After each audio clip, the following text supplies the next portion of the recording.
When people hear the word counterfeiting, they often think of currency, but we're quick to point out that in fact product counterfeiting is very different. Well, oftentimes these counterfeit products look so much like the original product. It's probably very difficult to tell the original from a counterfeit. Counterfeit goods are really common. They're all around us.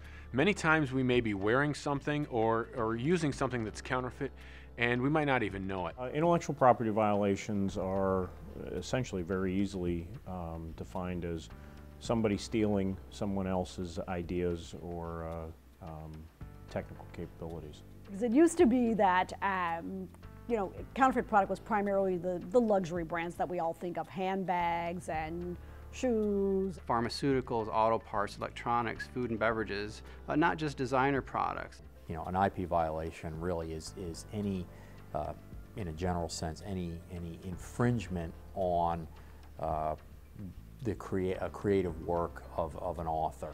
Now we see every type of product almost is counterfeited, from everyday consumer items like shampoo and soap and laundry detergent, to power cords and Christmas lights, to parts for your car. In the food end of the world, where margins are measured in pennies or parts of pennies, if you can substitute something of lesser value and sell it for a higher value, you make a lot more money. Counterfeiting for the consumer themselves oftentimes can pose itself as misleading information about efficacy or performance of a product. There's a lot of consumer fraud involved in counterfeit, a lot of used parts, substandard parts. The base concepts are intellectual property rights and intellectual property rights infringement. Those involve trademark, patents, copyright, and trade secrets. So that would be a product that would either have a trademark on it or a patent. Either that could be the recipe of a product essentially, or a trade dress, which would be the shape of a package, maybe the bezel of a watch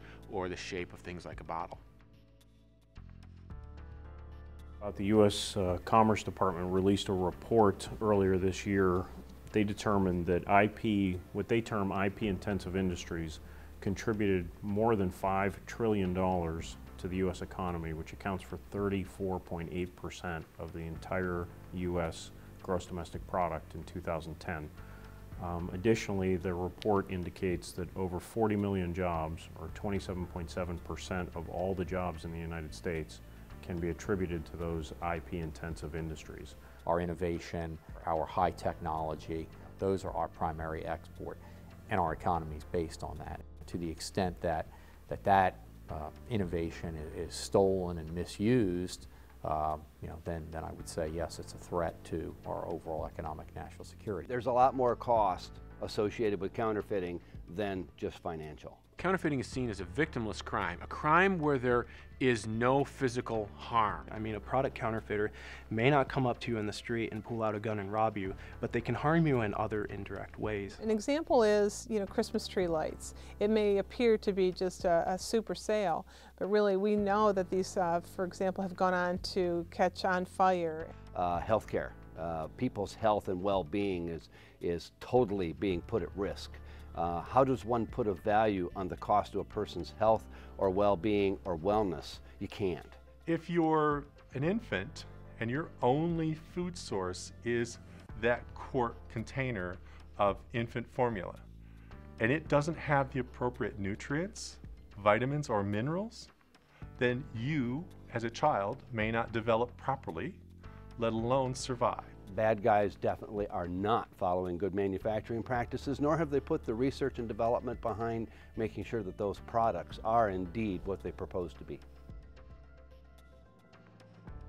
It's very easy to get started. The costs and investment of getting underway can be quite minimal, yet the profits received could be quite substantial. A lot of the products are easy to counterfeit, and there's also a high yield in terms of generating money. The counterfeiters don't have the requirements to regulations to be concerned about. They don't have the oversight. They're just trying to make a quick buck. As we're getting better at identifying product, the counterfeiters are upping their game as well. With the downturn economy, not only does it become more difficult for law enforcement to conduct its day-to-day operations, we often see an increase in product counterfeiting because of that. And so at a time when law enforcement has fewer resources, we see this crime actually may require more resources to try to combat it. When you look at crime in general, crime is mobile. So the product counterfeiting is another crime that obviously it could be in one community one day, and within an hour or two it could be moving about this state. There's two components about that, two risks of that. One is that the economic impact of it increases because consumers are deceived. But also there's a huge risk because that product could be in many stores in reputable locations because we haven't found out about it yet. But all of a sudden, if they're not following good manufacturing practices, there could be a switch out of a product. All of a sudden, we could have dangerous, toxic product that could kill people all of a sudden throughout an entire supply chain. We believe there's a proactive approach and a reactive approach to all counterfeiting work. If we go out and look for counterfeits, a lot of times it's very hard to find that. We find a lot of success when we try to predict where there should be counterfeiting. At that point, we usually can find some of these big vulnerabilities, and if we don't find counterfeit product, at least we can reduce the vulnerabilities. The 7 major studios have recently agreed to bring back what we refer to as the anti-piracy warning. And it's important for us for a couple of reasons. One, to make sure that the average citizen understands that, hey, this is an illegal act. But importantly for law enforcement, when you get into a trial situation, you want the jury to clearly understand that this is a crime. Once law enforcement becomes more aware of the problem, what it is, how to recognize it, how to deal with it, then the response will be much more effective. We train in law enforcement to look beyond that, for example, traffic stop.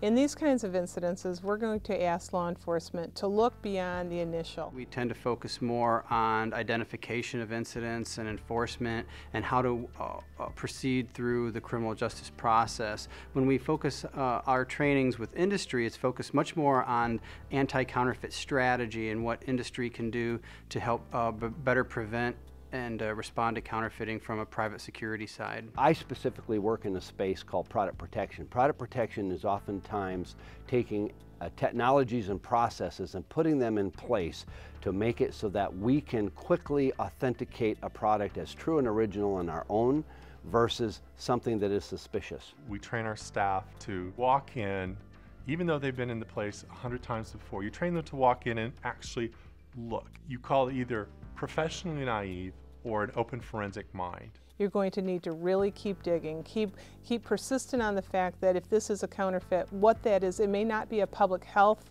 issue initially, but you look at what else it could be funding. Groups like Hezbollah, Al-Qaeda are certainly involved in counterfeiting various different types of products, and they take those funds to help with their operations. It's a problem-oriented policing approach where you look at the environment that surrounds the crime. You just try to learn as much about the crime as possible, those who commit it, those victims. A counterfeit product that may appear singular in nature, oftentimes it's a piece to organized crime or a narcotics investigation that spans several counties in the state of Michigan or out of the state or even on a global, more international basis. We completed a study recently that identified product counterfeiting incidents here in Michigan, and over half of them were identified by either a local or Michigan State police officer. A really important component of local law enforcement, critical to the process, is eyes and ears on the street. This really signifies the need for local and state law enforcement in the global fight against product counterfeiting. There needs to be training of law enforcement to recognize this problem, because I think a lot of law enforcement officers who don't work in this area are not aware that this goes on, that this is even something they should be looking for. A local officer presumably knows his territory, knows the businesses there, knows the people.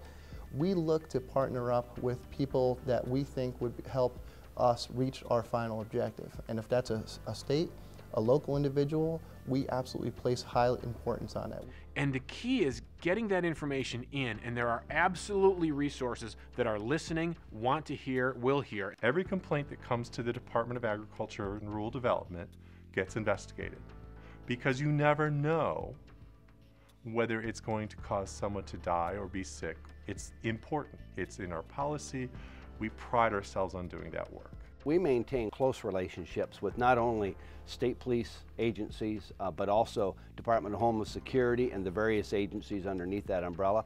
We do an outreach program with them and seek their input back globally. We want to hear from the law enforcement agencies, and we would be more than willing to partner and share information that we can in order to be able to do a collaborative effort towards this problem. It's not a state police problem, it's not a local community or a local police department problem. It's a problem, and we've got to work together to solve it.